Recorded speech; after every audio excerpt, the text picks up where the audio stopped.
Hi everyone. So few days back, I posted a video regarding HPC assistant professor. So many comments in that video were about interview. Because आप लोगों का interview अभी upcoming next month है या फिर इस महीने होने वाला है. So I am gonna address first the questions which were asked. So I have made a complete list जो भी पॉसिबल क्वेश्चंस आपसे पूछे जा सकते हैं by discussing them with my friends जिनका भी हुआ है और जिन्होंने इंटरव्यू फेस किया है. सबसे पहले मैं आपको एक क्विक रिव्यू दे देती हूँ कि कैसा वहाँ प्रोसेस है. आप समझ जाओगे जब आप देने जाओगे, जब मतलब एक ग्रुप में आपको लिख के जाया जाता है जहाँ आपका बोर्ड है. सो मेरा जो द बोर्ड नंबर 1 था और वो बोर्ड के जो मेंबर्स हैं वहाँ शफल होते रहते हैं, तो ट्रांसपेरेंसी तो उधर थी क्योंकि उनको भी नहीं पता मेरा रोल नंबर और ना ही मुझे पता था. जो मेरी फ्रेंड भी थी उसका भी बोर्ड नंबर 1 ही था और मेरा बोर्ड नंबर 1 था, लेकिन हम दोनों के बोर्ड्स में जो मेंबर थे दोनों में ही अलग अलग थे. तो जो मेरा टाइम पीरियड था इंटरव्यू का वो 12 से 15 मिनट था और जो क्वेश्चंस थे अराउंड 10 से 12 क्वेश्चंस तो मेरे से पूछे गए हैं. See again I want add a line कि ज़रूरी नहीं है आपसे हरियाणा जीके पूछी जाए. ऐसा भी हो सकता है कि आपसे सिर्फ आपका सब्जेक्ट ही पूछा जाए. तो one thing you can do is कि अपने 2 टॉपिक तो आप एटलीस्ट प्रिपेयर करके जाएं बहुत अच्छे से, जो आप उनको पढ़ा सकें उधर. एटलीस्ट 2 टॉपिक प्रिपेयर करिए. ज़रूरी नहीं है बहुत कॉम्प्लेक्स टॉपिक, आप बहुत इजी से इजी सिंपल टॉपिक लीजिए, पर आप उन टॉपिक को उनको अच्छे. और ये बात मैं इसलिए बोल रही हूँ क्योंकि ऐसा हुआ है कि उन्होंने पूछा है कि आप जो टॉपिक प्रिपेयर करके आए हों आप हमें पढ़ाएं. तो अगर सेम टॉपिक किसी और बच्चे ने प्रिपेयर किया हुआ आपसे पहले तो वो बोल सकते हैं कि हाँ ये टॉपिक हमने सुन लिया है, देख लिया है, आप इसके अलावा हमें कोई टॉपिक पढ़ाएं. Now I am gonna tell you कि जो भी कॉमन क्वेश्चन जो पूछे जा सकते हैं अपार्ट फ्रॉम योर सब्जेक्ट. सबसे पहले तो आपको गवर्नर के बारे में पता होना चाहिए और अपने HPSC के मेंबर्स के बारे में पता होना चाहिए उधर. सेकंड क्वेश्चन है आपको इंडिया का एक बेसिक नॉलेज होना चाहिए और इंडिया के आसपास जो भी कंट्रीज़ हैं जिसके साथ हम कोई डिस्प्यूट या फिर रिसेंट में कुछ चीज़ चल रहा हो, इंडिया कोई बिजनेस कर रहा है उनके साथ export import something like that आपको पता होना चाहिए. आपको स्टेट्स के CM के नाम पता होना चाहिए. उसके बाद जो भी प्रोजेक्ट्स चल रहे हैं अभी इंडिया में रिलेटेड टू योर सब्जेक्ट वो आपको ज़रूर पता होना चाहिए.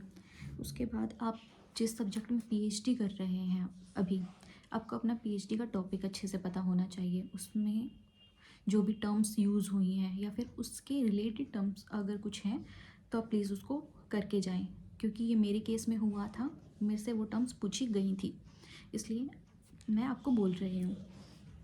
अगर आप एक वीमेन हैं प्लीज़ पढ़ के जाएँ अबाउट वीमेन, जो भी अपना पॉलिटिक्स में है या फिर स्पोर्ट्स में है, जो बहुत अच्छा कर रही हैं देश के लिए, आप उनके बारे में आपको पता होना चाहिए.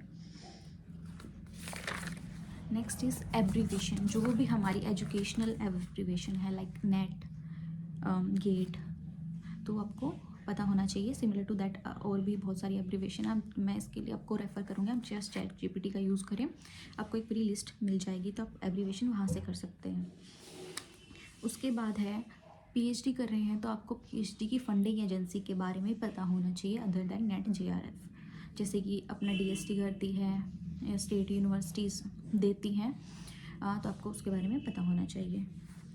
और अभी जो रिसेंट में है हमारा 8th पे कमीशन लगा है, आपको 8th पे कमीशन के बारे में पता होना चाहिए. और मेरे टाइम पे था, उस टाइम बिहार इलेक्शन हो रहा था, तो उस टाइम हमसे जो मेरे साथ के बच्चे थे उनसे बिहार इलेक्शंस के बारे में पूछा गया था कितनी सीट्स हैं उधर. उसके बाद आपको लोकसभा, राज्यसभा, विधानसभा के सीट्स के बारे में पता होना चाहिए. हमारे डिस्ट्रिक्ट की नॉलेज होना चाहिए. और हरियाणा में कितनी डिस्ट्रिक्ट हैं, अभी रिसेंट में हांसी को भी डिस्ट्रिक्ट बनाया गया है, आपको उसके बारे में पता होना चाहिए. डिस्ट्रिक्ट बनने के लिए क्या कंडीशन फुलफ़िल होनी चाहिए, आपको वो भी उसका आइडिया होना चाहिए. आपका जो डिस्ट्रिक्ट है उसके सराउंडिंग जो आपके गांव हैं, अगर आप किसी गांव से भी बिलोंग कर रहे हो तो आप उधर का पढ़ के जाएं। अच्छा, हमारा जो इंटरव्यू है वो पंचकुला हो रहा है, तो पंचकुला के बारे में आपको पता होना चाहिए, और आसपास की जो सिटीज़ है पंचकुला के, आप उनके बारे में थोड़ा सा देख के जाएं उधर। उसके बारे में है NEP।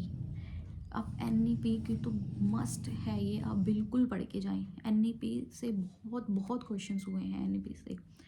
कब आपको सर्टिफिकेट मिलेगा, कब आपको डिप्लोमा मिलेगा, कब आपको डिग्री मिलेगी। NEP ज़रूर पढ़ के जाएं, कब ये टर्म इम्प्लीमेंट हुई थी, कब ये लागू हुई है, फर्स्ट टर्म कब आई थी, everything about NEP you have to know. तो NEP को बहुत अच्छे से पढ़ के जाएं। उसके बाद आते हैं कुछ सिचुएशन बेस्ड क्वेश्चंस, जैसे कि अगर आप पढ़ा रहे हैं और स्टूडेंट हैं उनको समझ नहीं पा रहे हैं, तो इस केस में आप क्या करेंगे। सिमिलरली आप टीचिंग को कैसे इंटरेस्टिंग बना सकते हैं, आपको ये जॉब क्यों चाहिए है, और अगर आपको रूरल एरिया में पोस्टिंग मिलती है तो आप उसको लेंगे या नहीं। तो ऐसे क्वेश्चंस आपसे पूछे गए हैं उधर। उसके बाद आपको एजुकेशन मिनिस्टर के बारे में पता होना चाहिए, आपको स्पोर्ट्स मिनिस्टर के बारे में पता होना चाहिए, क्योंकि हरियाणा है, हरियाणा से स्पोर्ट्स एक्सीट है, बहुत से आते हैं, तो आपको स्पोर्ट्स के बारे में बिल्कुल आइडिया होना चाहिए। सो दैट्स ऑल जितना भी मैं पता कर पाई हूँ। इसके अलावा अगर मुझे कुछ पता लगता है तो definitely I will share with you people. अपने टिल देन अपना इंटरव्यू की बहुत अच्छे से प्रिपेयर करिए। Apart from that if you need any help kindly let me know in the comment section, और प्लीज़ वीडियो को शेयर करिए जिसको भी ज़रूरत है। वो आप लोगों की सिलेक्शन के लिए ही उधर हैं, आप लोगों को बाहर करने के लिए नहीं। आप जितना काम कंपोज तरीके से उधर रिप्रेजेंट करोगे खुद को, अपने कॉन्सेप्ट्स को क्लियर बता पाओगे आप उधर, और वो बस वही चेक कर रहे हैं, आपकी नॉलेज का उनको ऑलरेडी पता है। अगर आप मेंस क्वालिफाई करके आए हैं दे ऑलरेडी न्यू कि आपका सब्जेक्ट अच्छा है, वो आपको जस्ट एक पर्सनैलिटी जज कर रहे हैं कि आप कैसे हैं। I know I am mentioning that again, पर ये चीज़ बहुत ज़रूरी है, क्योंकि अगर आप उधर काम नहीं रही ना तो फिर ये चीज़ें फ़र्क नहीं करेंगी, और आप काम है तो भी आपको उनको बिल्कुल रिस्पेक्टफुली सॉरी बोलेंगे कि हाँ सर मैं बाद में पढ़ूँगा इसको, मैं पढ़ूँगी, तो वो बहुत ईज़िली कन्विंस हो जाएंगे। बहुत हम्बल कमेटी है, बहुत हम्बल बोर्ड है, बहुत अच्छे से आपको ट्रीट करेंगे, बिल्कुल भी पैनिक मत करें, अंदर बहुत अच्छा ही